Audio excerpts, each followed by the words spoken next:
धम्मं जीवितपर्यन्तं शरणं गच्छामि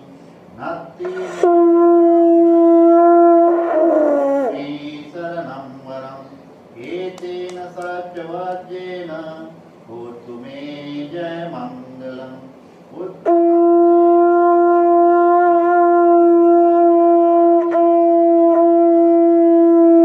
मेयो फलितो दोषो धम्मो खमतो तम्मम्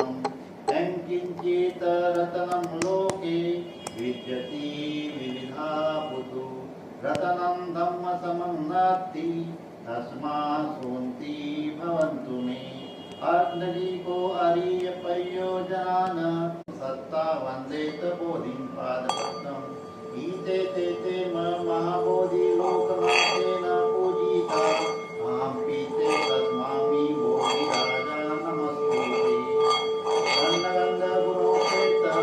एतं संसन्तति पूजयामि मुनिन्दस्य श्रीपादसरोरुहे गन्धसंहारयुक्तेन धूपेनाय सुगन्धिना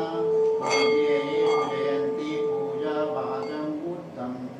सुगन्धिकाय वन्दमनसकुनगन्धिना सुगन्धिनाय गन्धे भगवता भोजं परिकम्पति अनुकम्पम् उपादा